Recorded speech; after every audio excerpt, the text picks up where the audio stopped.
Welcome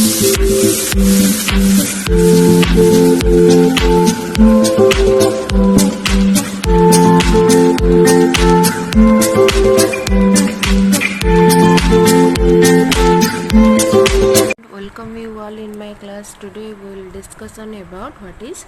connective tissue. तो what is connective tissue? तो गोटे ना रो आम जदि माने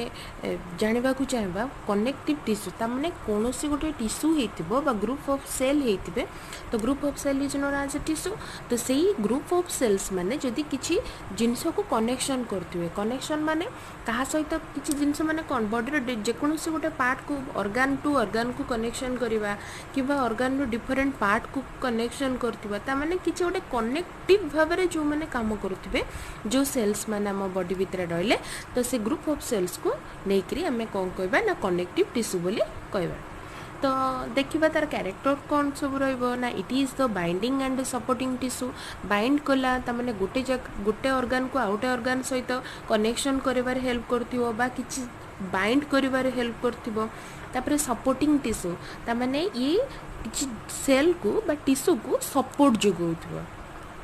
okay then it connect other tissue and organ in the body तामाने जदि गोटे ऑर्गन इटी प्रेजेंट रहिथिबो तो आ गोटे ऑर्गन सहित जी कनेक्शन प्रोवाइड करथिबो बा को यदि हम गोटे टिश्यू धरिबा इटी आउ केतोडे ग्रुप ऑफ टिश्यू रहिथिबे तो ग्रुप ऑफ टिश्यू को जी कनेक्शन प्रोवाइड कला तापर कहला कौन इट स्टोर फैट्स ता छड़ा कौन करिवो ना कनेक्टिव टिश्यू रा आ गोटे काम कौन ये फैट को स्टोर करे तो को टिश्यूटा फैट को स्टोर करे ना एडिपोज गोटे टिश्यू अच्छी तो एडिपोज टिश्यू कौन करे ना फैट को स्टोर करके रखिबारे हेल्प करे it provide a supporting framework to the body ता छड़ा ए कनेक्टिव टिश्यू रो आउ गोटे काम कौन ये गोटे फ्रेमवर्क प्रोवाइड करे फ्रेमवर्क आम ये क्या कहबा गोटे सपोर्टिंग भाव में क्या कहबा मानकर आम बॉडी रो गोटे सपोर्टिंग पार्ट किए ना बोन्स जदि बोन्स न रहिबो तो बॉडी केबे सपोर्टिंग नहीं परिबनी तो बॉडी को सपोर्ट प्रोवाइड कला ये किए ना गोटे फ्रेमवर्क भाया हेल्प कला किए ना द स्केलेटल पार्ट बा स्केलेटन ऑफ आवर बॉडी तो जिते स्केलेटन्स बा स्केलेटल सिस्टम जिते स्केलेटल सिस्टम्स रहा तो एमाने कौन करती ना एमाने भी one type of connective tissue तो एमाने कौन करती ना प्रोवाइड करती गोटे सपोर्टिंग फ्रेमवर्क देन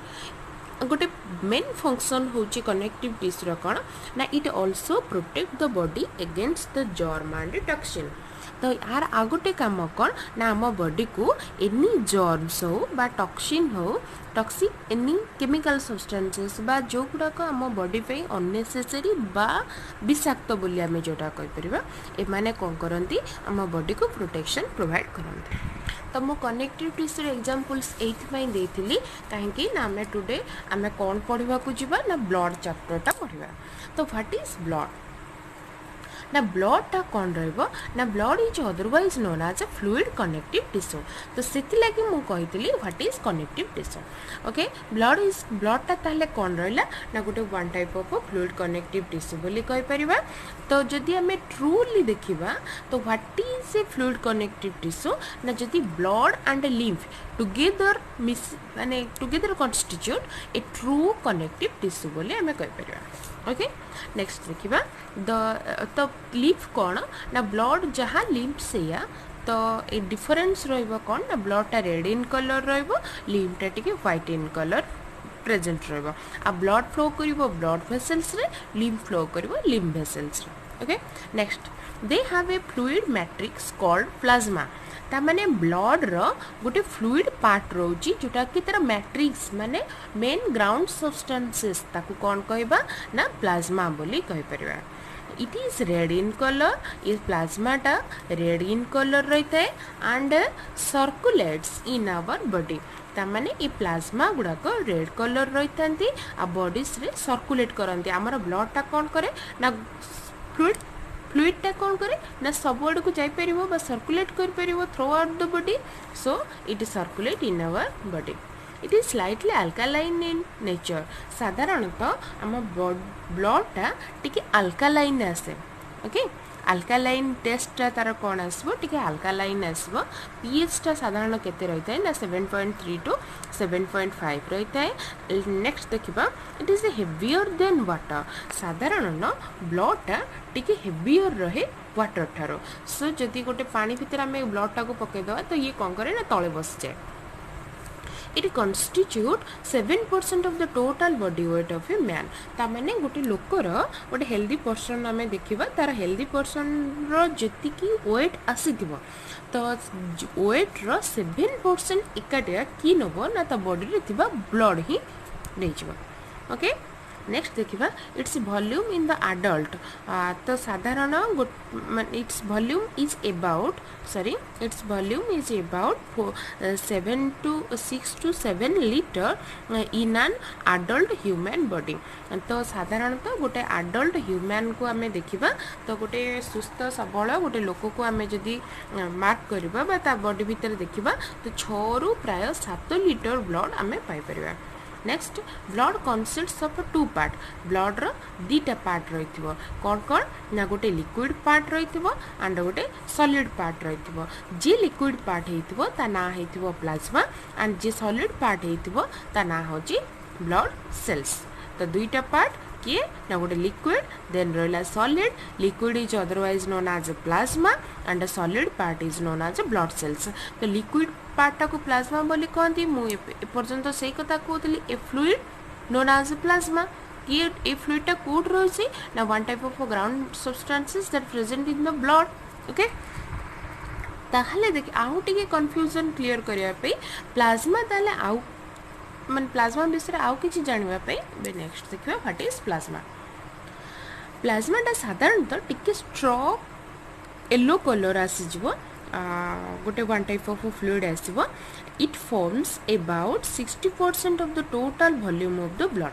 तामाने वॉल्यूम माने जदि आम ब्लड रो टोटल वॉल्यूम को 100% धरिबा तो प्लाज्मा एकाटिया बियर करिवो 60% तो रेस्ट के बियर करिवो ना solid part known as blood cells okay. It is composed of the following constitutes ताले प्लाज्मा कहा को सब नहीं गठित होइतिबा ना प्लाज्मा रो मेन कंपोनेंट्स रहितिबो वाटर देन के some inorganic constituent and then some organic constituents सम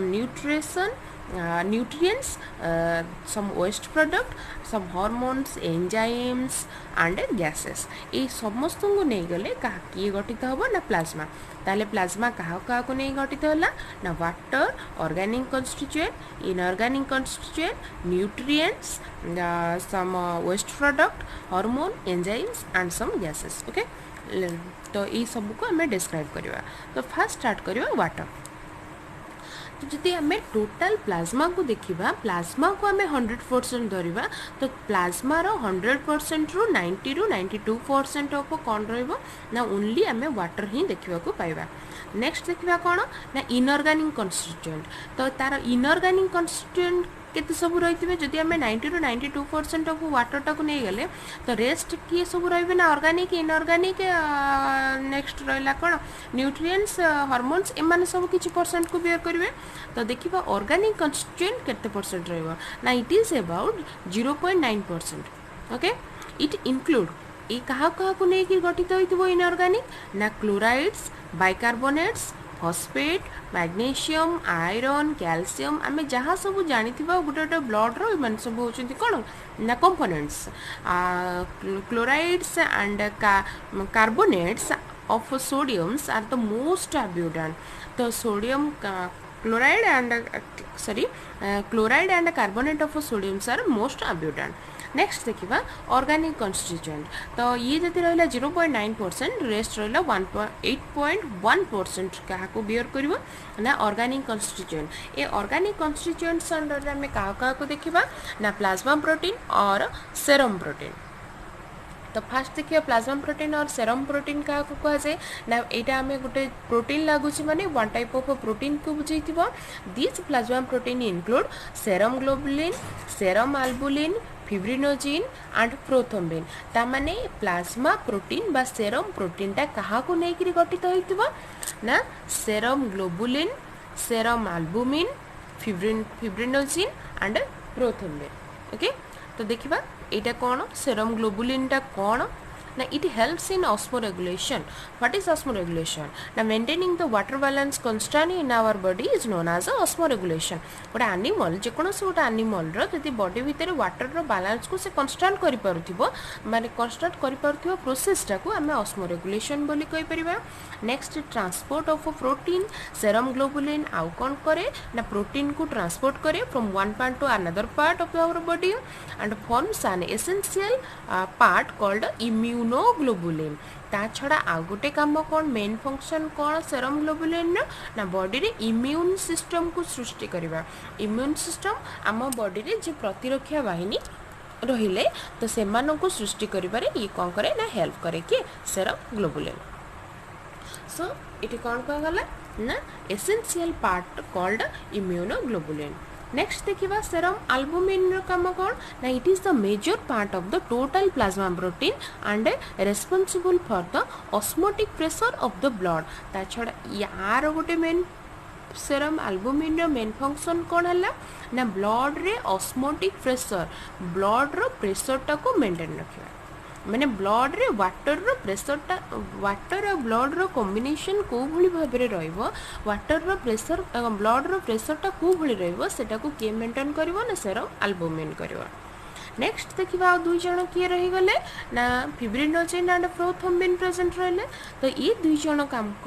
एका काम करती कौन ना एसेंशियल बा necessary for the coagulation of the blood. तो एमाने कौन करती ना रक्त को जमाटा बांधिबा कोआगुलेशन ब्लड टा को कोआगुलेट करिवारे हेल्प करती. मरेगर आमर कौन गोटे खंडिया हो जाइए तो जदि गोटे खंडिया होगला तो से खंडियाटा कौन हुए ब्लडटा से ब्लीडिंग करे तो ब्लीडिंगटा किसी समय भितर स्टॉप हो जाए. तो किसी समय भितर स्टॉप कराए किए ना ये फिब्रिनोजेन एंड प्रोथ्रोम्बिन ब्लड भितर थिबा फिब्रिनोजेन एंड प्रोथ्रोम्बिन एमाने कौन करती ना जो ऊनटा को हेलिंग करिवारे ब्लड ब्लीडिंगटा को स्टॉप करिवारे हेल्प करती. Okay next what is nutrients आमे फास्ट कौन कही ना वाटर को नहीं गठित होइतिबो इनऑर्गेनिक एंड ऑर्गेनिक कन्स्टिट्यूएंट को लेकर गठित होइतिबो. तो तापर किए आसले ना न्यूट्रिएंट्स कौन सब न्यूट्रिएंट्स प्रेजेंट रही ब्लड भितर ना ब्लड रो प्लाज्मा भितर. It also contain glucose neutral fats lipid pyruvic acid cholesterol and different enzymes hormone etcetera. तमाने ये कहा को नहीं गठित होइतिबो ना glucose fat acids pyruvic acid cholesterol enzymes hormone acid ए मानू को लेकर न्यूट्रिएंट्स गठित होइतिबो. तो ये सब भितर सब बड़े इम्पोर्टाट किए रहिबो ना ग्लूकोज रहिला. ग्लूकोज कौन पे रुए ना एटा मेन सोर्स प्रोवाइड करे बॉडी को जो कि बॉडी रो स्ट्रेंथ आसे. among them glucose is the main nutritive substances that present in the plasma.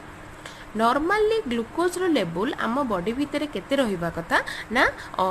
80 रो 100 ग्राम पर 100 ml तामाने 80 to 100 mg पर 100 ml गोटे नॉर्मल लेवल ग्लूकोज रो रहिबा कथा.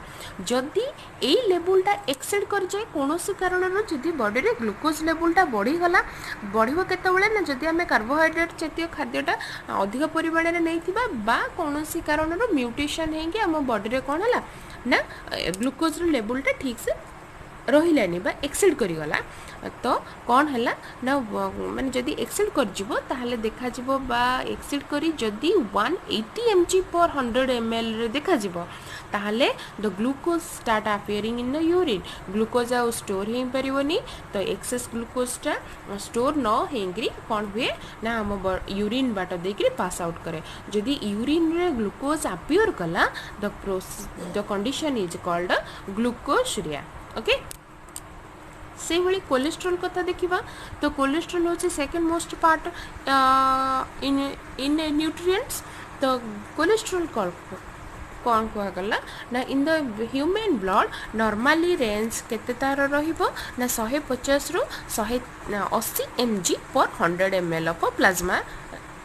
रहिबा कथा किए ना कोलेस्ट्रॉल. इट इज यूज्ड तो कोलेस्ट्रॉल काम कौन बॉडी भीतर कोलेस्ट्रॉल करे कौन ना it is used for the synthesis of a new cell membrane नुआ नुआ सेल को सृष्टि करिबा विटामिन डी को सृष्टि करिबा bile salt and some steroid hormone ए गुडा को सब सृष्टि करिबा बा सिंथेसाइज करिबारे की हेल्प करे ना कोलेस्ट्रॉल हेल्प. बट जदि ये कोलेस्ट्रोलटा जी रहा कथा केते रहा कथा ना 150 to 180 mg पर 100 ml ऑफ प्लाज्मा जदि तार थ्रू एक्सेस हो गला तो एक्सेस हुए केमती आम जदि टू मच इटिंग करवा क्या fats like food just fats like food under रे किए जे ना बटर घी वनस्पति एसेट्रा तो इमाने जदि आम बॉडी भीतर को जाती ताहले माने कौन करती ना कोलेस्ट्रोल लेवल को बढ़ाई दियंती कोटे ना ब्लड भितर तो जो कौन हुए ना आमर साधारणतः आम जाने वाटर रे कोलेस्ट्रोलटा इनसल्युबल कंडीशन रे रुए as it is means the cholesterol insoluble in the water they are deposit in the inner wall of the vein and arteries तो vein और arteries को काम कौन ना ब्लड टाको सप्लाई करवा ये जदि गोटे vein हेतिबो बा आर्टरी हेतिबो जदि एमाने ब्लड को सप्लाई करिवारे हेल्प करंदी जदि सेमानकर इनर लाइनिंग रे कोलेस्ट्रोल गुडा को डिपोजिट हेंजिवे तांकर वॉल रे तो ब्लड टा जेउ जेतिकी माने विड्थ रे फ्लो करथिला बा जेति वॉल्यूम रे से फ्लो करथिला तो से वॉल्यूम जेमिति हेले कोन हबो ना ए वॉल ऊपर प्रेशर पकेबो आर्टरी रो वॉल बा वेन रो वॉल ऊपर प्रेशर पकेबो जोथि पई गिरी कोन हुए ना this lead to blocking of blood vessels तो ब्लड वेसल जो कोलेस्ट्रोल परिमाण अधिक हो जदि एतिकी माने ए टोटल ट्यूबटा देकरी ब्लडटा फ्लो करथिला फ्री रे जदि तार भितर